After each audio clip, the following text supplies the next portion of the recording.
sini masih bersama Bapak Kepala Desa Banyu Putih dan juga Bapak Kepala Desa Olean, Bapak Ansori. Nah, di sini kali ini Edo ingin membahas, tadi sudah vaksin dan sekarang bab yang kedua adalah membahas tentang masalah peningkatan perekonomian dan sosialitas. Nah, di sini saya ingin mulai dari Bapak Ansori dulu dah, pokoknya tentang masalah ekonomi gimana Pak? Ini pertanyaan sebegini Pak. Aspek ekonomi adalah aspek yang geografis sosial yang berkaitan dengan hal-hal ekonomis. Aspek ekonomi sendiri membahas tentang bagaimana berkembang, tentunya impact-nya positif itu terhadap pendapatan yang diperoleh. Bagaimana diciptakan di kantor pemerintah kepala desa, Olean desa. Sebenarnya ekonomi itu ya, berjalan ya seperti biasanya. Namun kita perlu ada beberapa cara inovasi sehingga untuk menggiatnya itu harus ada beberapa inovasi yang berskala kearifan lokal. Tentunya ketika inovasi itu sudah tumbuh sedikit demi sedikit yang berbasis ya skala lokal ini atas keinginan dari masyarakat sendiri. Lalu bagaimana dengan keadaan suasana pandemi seperti ini Pak? Untuk membangun inovasi, haruskah ada inovasi atau memang harusnya ada anggaran nggak Pak? Ya. Itu gimana Pak? Sebenarnya inovasi itu tidak ada hentinya. Iya.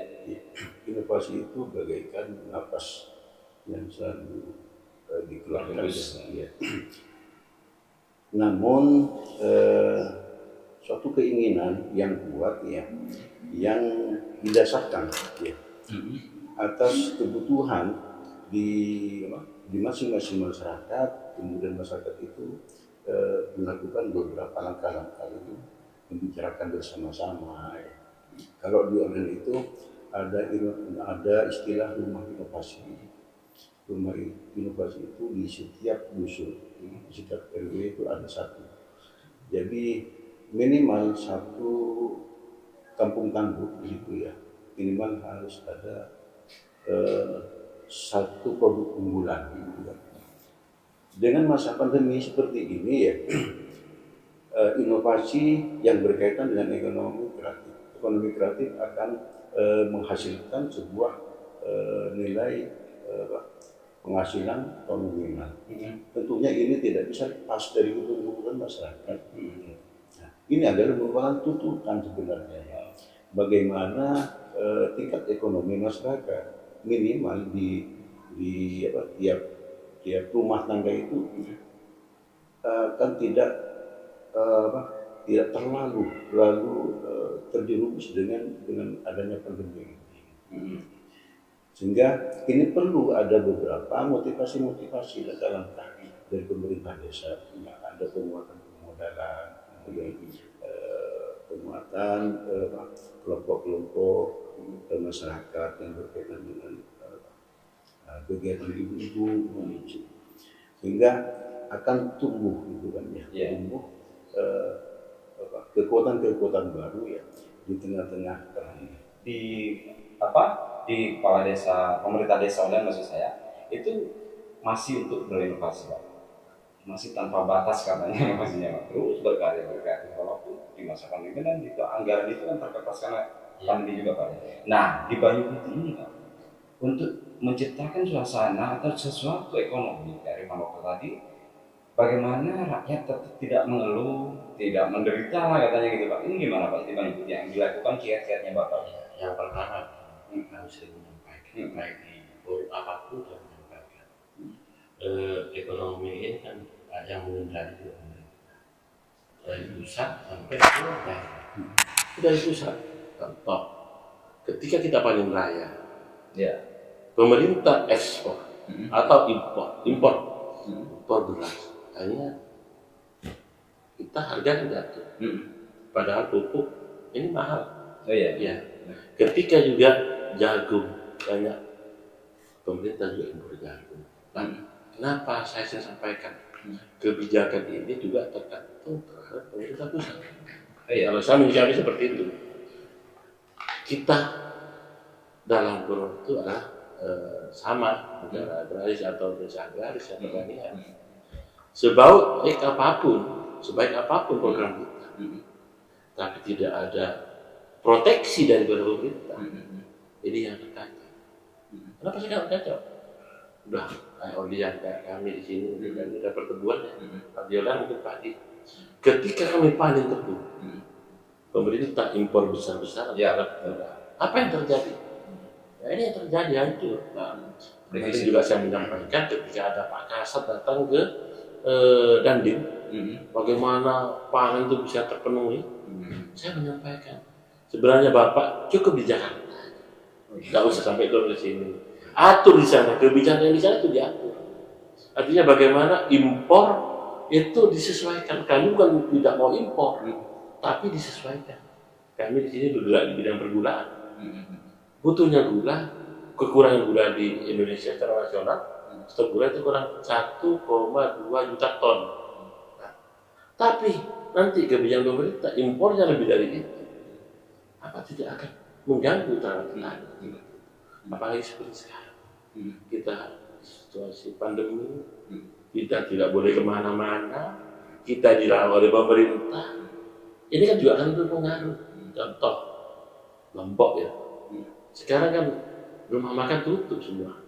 Ya. Kalau dulu contoh di Probolinggo lah, harusnya tidak terlalu banyak rumah makan besar. Nanti akan mengurangi stok Lombok dari sini, seperti itu. Nah, untuk itu kebijakan yang seperti itu, adalah pemerintah bagaimana terkait dengan pemerintah, utama pemerintah yang di atas pusat, provinsi, kabupaten, bagaimana hal ini harus dibenahi. Kalau kami dari desa, ayo Pak, ayo kita tanam, karena gitu kan, berikan sosialisasi, inovasi katanya Pak ini. Ayo Pak, tanam jagung ini jauh ini besar, bagus hasilnya. Ketika dijual nanti pemerintah sudah impor, kan ternyata harganya. Nah ini yang perlu kebijakan ini saya sampaikan, dimanapun saya bicara saya sampaikan. Yang kedua lagi, pupuk ya, obat-obatan selalu naik. Nah, harga miliknya petani ini fluktuatif, kadang naik kadang turun. Nah ini yang menjadi persoalan dari kami semua sebagai kepala desa. Raja-raja kecil yang di bawah itu bingung. Pak tinggi gimana cara menentukan ini? Dan kami hanya mungkin sifatnya kabupaten. Para penduduk kebijakan yang ada di Jakarta tuh kayak menteri impor tidak berlaku di lokasi, bagaimana rakyatnya, bagaimana sulitnya mencari pupuk, mahalnya pupuk. Nah ini kan juga menjadi pertimbangan sebenarnya oleh bapak-bapak yang ada di atas. Seperti itu harapan kami. Kita inovasi di bawah, apa yang sebenarnya tidak. Di sini ada mungkin sudah ada perubahan di sini. Dari jagung, lombok ya, kalau di sini padi, tebu, ada hortikultura.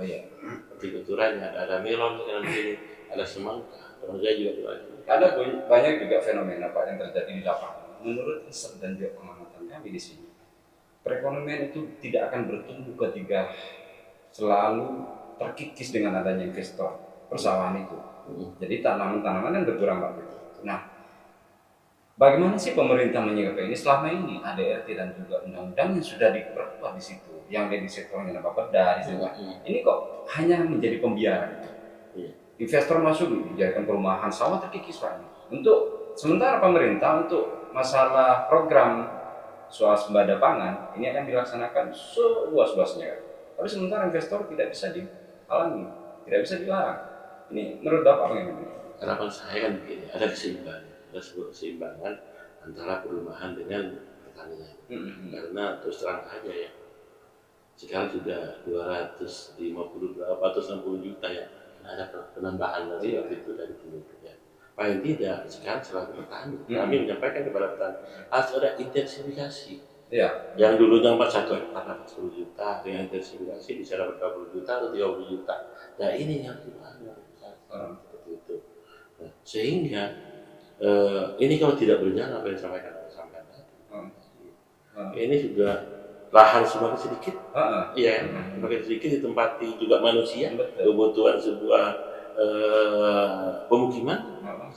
Di sisi lain, kalau pertanian ini habis, kita akan timbul sebuah ketergantungan kepada negara lain. Kalau sudah timbul ketergantungan terhadap negara lain, apapun yang akan mahal. Saya kembali ke Bapak Kepala Desa dan ketergantungan. Ini bagaimana ketergantungan kepada negara lain juga menurut Bapak ini? Ketergantungan itu ya sebenarnya tidak boleh terjadi. Tapi begitu dari sektor pertanian. Sebenarnya banyak nih beberapa potensi-potensi yang bisa digali. Pada umumnya di sini publik adalah masyarakat petani, kemudian termasuk menanam padi. Kami sangat tertarik dengan hasil panen raya. Ketika panen raya, misalnya harganya anjlok Pak ya. Nah, ketika anjlok, berarti ada yang memainkan, ada yang punya peranan di sini. Harga ini harus masuk dalam harga yang maksimalnya berapa. Kemudian kami sangat miris sekali ketika ini tidak disegerakan mengambil langkah-langkah ini. Nah, tentunya ya ke depan ini insya Allah sebelumnya memang sudah pernah dibicarakan bertemu dengan kami dan beberapa teman-teman teman-teman abdesi. Kedepannya kita akan menganggarkan khusus nanti Di sektor pertanian? Ya, di sektor pertanian, yaitu ketika panen raya.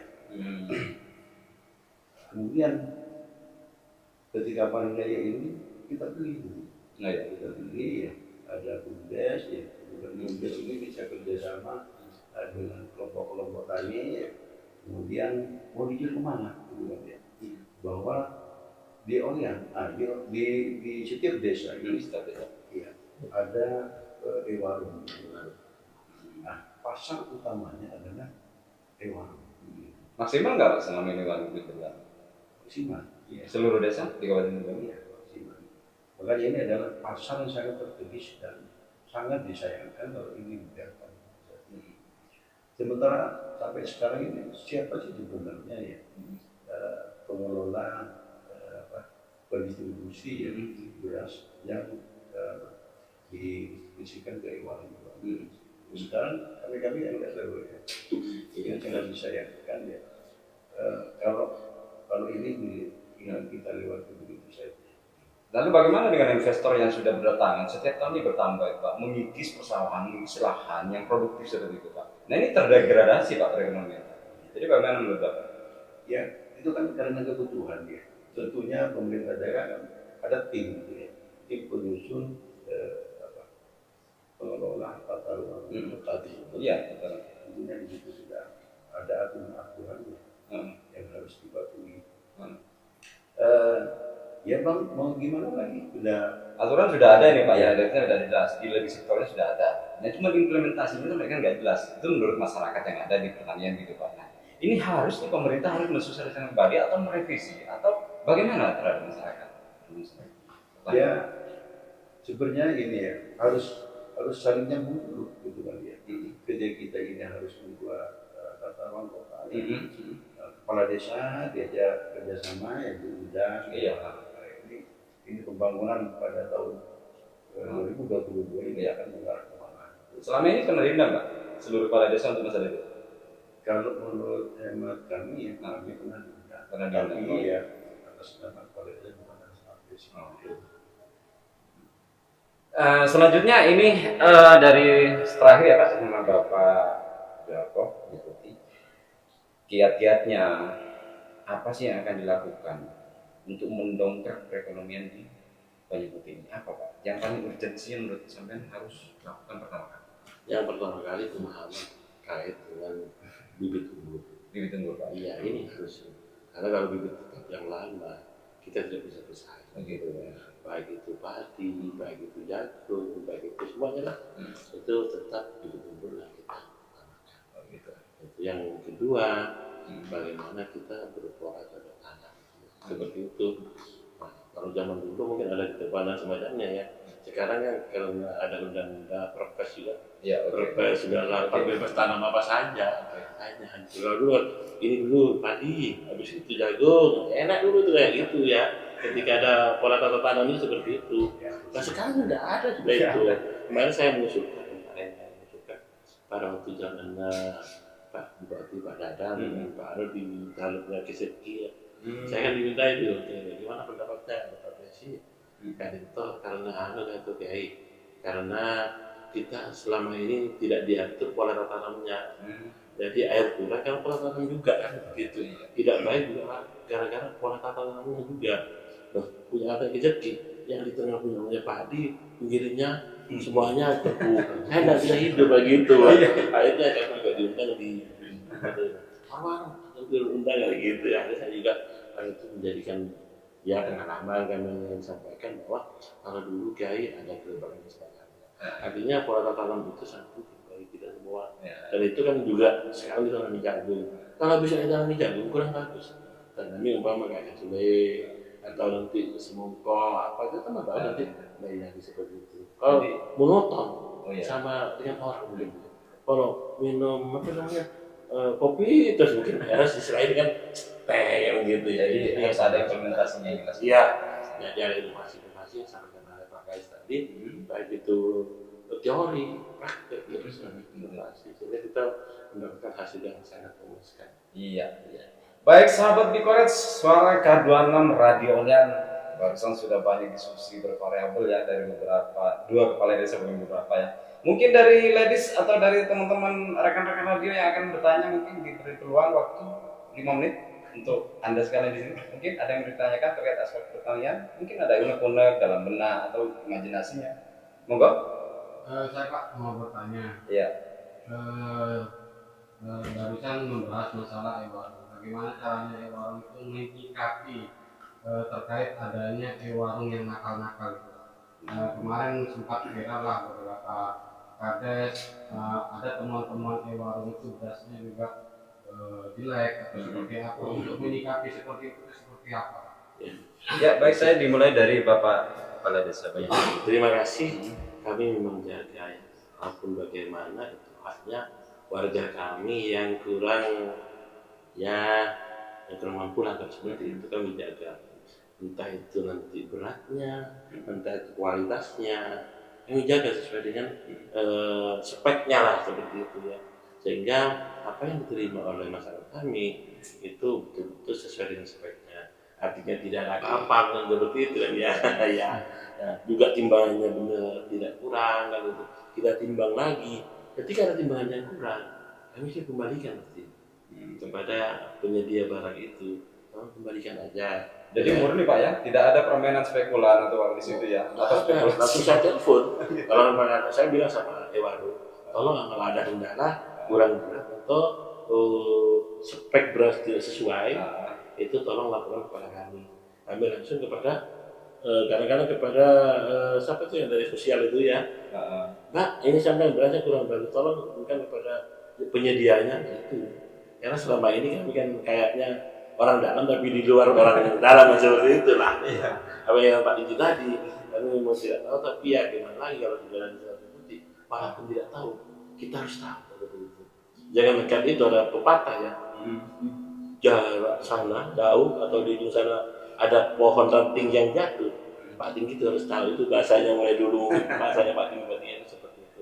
Ini harapan kami sehingga terkait dengan e-warung itu kami seperti itu di sini. Efektif ya gitu ya. Ada lagi mungkin dari Mbak di sini ya dari udah. Oke, makasih semuanya di sini termasuk Bapak Kepala Desa dan Assalamualaikum warahmatullahi wabarakatuh. Waalaikumsalam warahmatullahi wabarakatuh. Oh nanti